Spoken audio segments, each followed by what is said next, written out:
Good morning and welcome back to my channel, Logan Speed Shop. We're back here in the factory working away on my rear wheel drive Toyota Echo. Definitely made a little bit of bloody progress off camera, but just little stuff, lots and lots of niggly little stuff. We're right at that stage now where, although I'm making progress, I don't feel like I actually achieve a lot every time I touch the car, and on camera it definitely won't, oh pardon me, won't look that way. At the moment I've got the welder out. The engine bay is completely stripped, obviously engine's back out of it.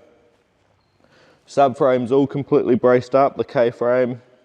Steering rack still needs to be painted, but the K-frame has been painted black. New LCAs, knuckles have been remade a little bit more.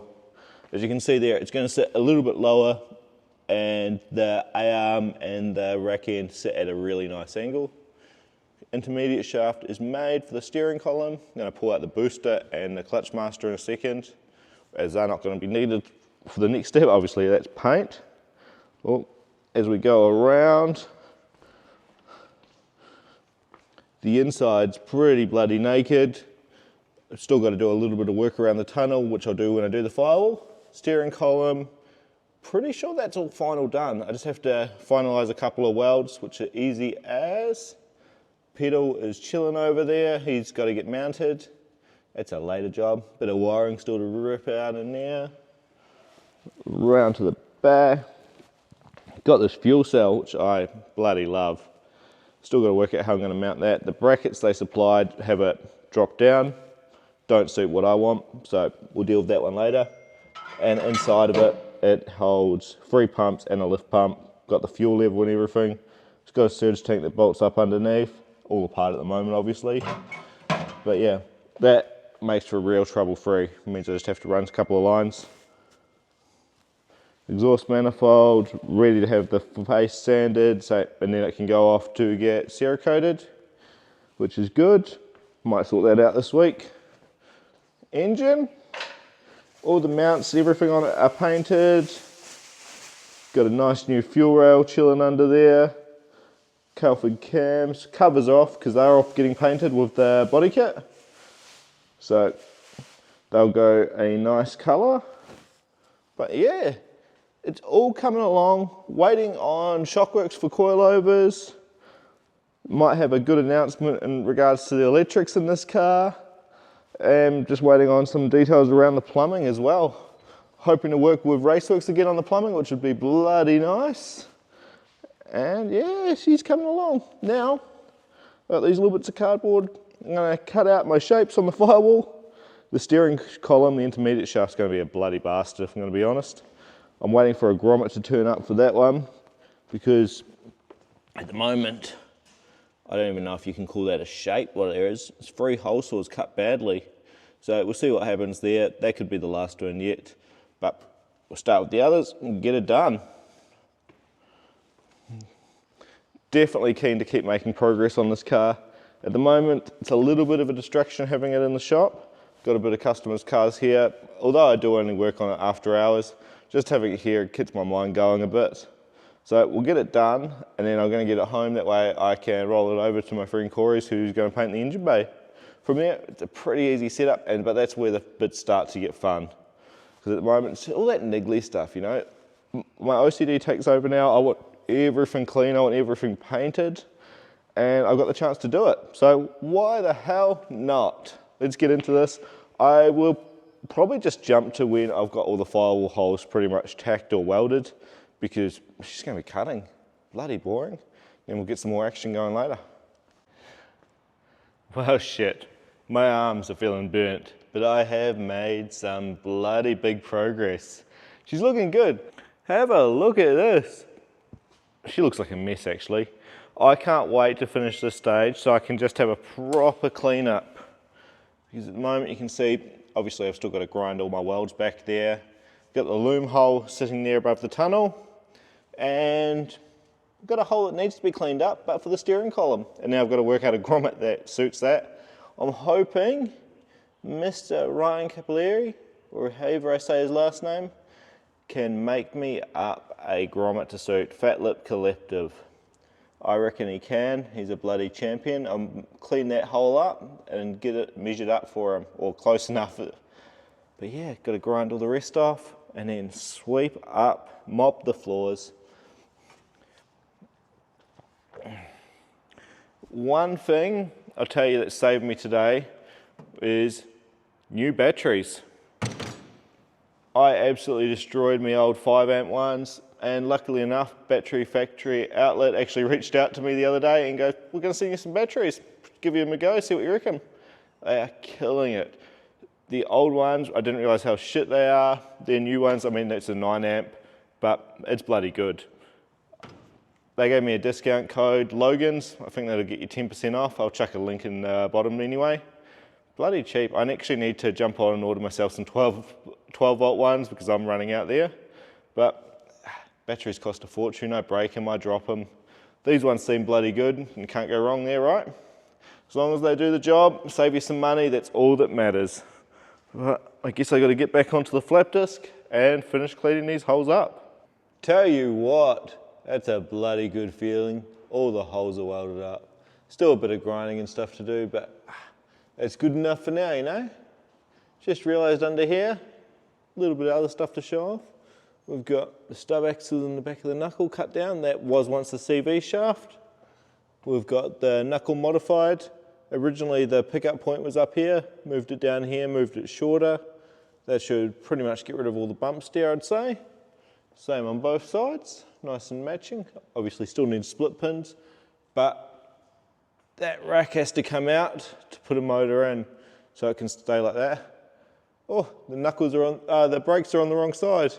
That's a bloody balls up. Swap them over. Bleed nipples should be at the top, not the bottom. Rookie mistake. As for the back, how good does this look? Everything is painted. All new hardware, solid subframe bushes are up in there, terrible bloody shocks. Still waiting to put the brakes on. No reason I haven't, just haven't felt like it. But yeah, it looks bloody good. That R180 looks stunning. So it'll have a exhaust running straight up the guts here to a muffler. I have to try and make it fit there.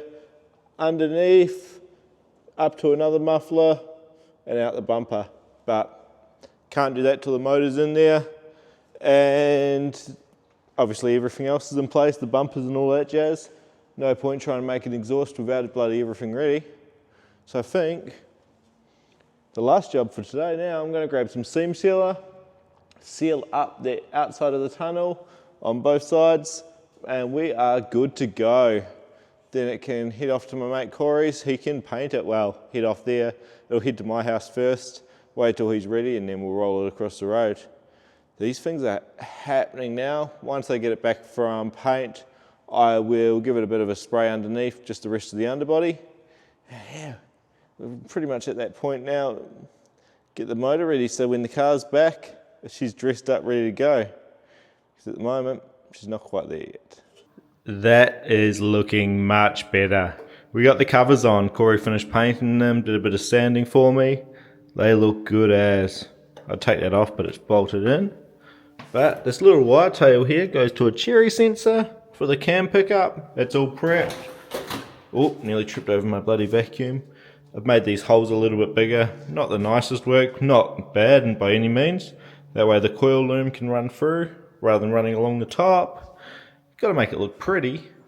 But my challenge now, this manifold, because she's got a bit of a bow in it, and I want to get it coated because it's nearly ready to chuck this bloody motor back into the car. That's right, the engine bay's been painted. It's not even in the shop at the moment. This video's a bit bloody messy all over the show because it's just prep work. All these little wee jobs to prep the car, a lot of the stuff that's just not worth filming. So I'm just going to sand this manifold down, fight the belt sander that I've got to hold the button, so I'll probably try and put a G-clamp or something to hold it, keep it running. Sometimes dodgy's good, right? The switch doesn't stay on this bloody thing, so we got a bolt between a little plastic clamp so she stays running. And then on here, you can see how banana it is. This side's not touched, this side's not touched. I just got to take my time and work through it. But we'll get there with this little bloody girl. Got to work with what you got. Well, hot damn, that's getting close. Still got a little bit low spot here. It's a little bit low there, and definitely off to the side. But my arms are bloody sore from holding on that thing. So I'm going to do a little bit of wiring and then chuck that back over there, finish that off soon.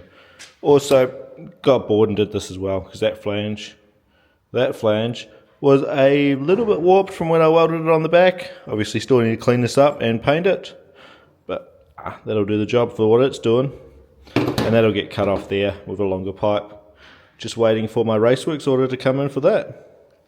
This was a little bit more challenging than I expected, but you can see the coil pack loom's done. Just something I don't have to worry about later. All the holes started like that one there, and just nice and round. That one's got a little grub screw in it now to block the hole. But the other holes have been elongated, and then I had to just make them a little bit bigger because the plug wouldn't fit up through there. Didn't even think about it, but now grab a coil pack. I still need to change spark plugs in this, but they can wait. I only just realised I didn't do that when I built the motor. Just put some old dud ones in there. I can't get it to hold. There we are. And this will go in there. If I put it the right way around, it'll sit deep in that hole. And for the other one, I don't know what would have been easier, starting at the back one or starting at the front one. Probably starting at the back one. So yeah, as you can see, just be a little wee bit of wire. So when you're standing at the front, it's just going to look wireless. That's the goal. Looking down in the motor, you're going to see bugger all. Even the injectors here, they are going to be, I can get the camera down there, to be, how nice is that billet fuel rail, by the way? Place out of the States sold it in JSP, really nice piece. But yeah, both of those, and I'm just going to run them straight down where my finger's playing around there. Don't know how close they're going to get to the linkage for the throttle, but they're going to be hidden. That's all I want. Oil pressure switch, well, temperature and pressure will be here, and it'll double back around through the coil pack cover around to where this crank signal is. Nice and easy. But that's it for this one anyway. Thanks for watching, thanks for following along, It's going to be a fun build soon. The car should be here in the next video. I've just had confirmation that the bay is all painted and it's looking bloody good. So yeah, all the bumper, all the aero's been painted. So next up, waiting on some Raceworks parts, and we're going to be making shit happen. Won't be long before I'm forced into wiring this thing, doing some fab work on the exhaust, and we'll be able to hear her sing. Hopefully, give it a month, she'll be singing on the streets. Alright, thank you.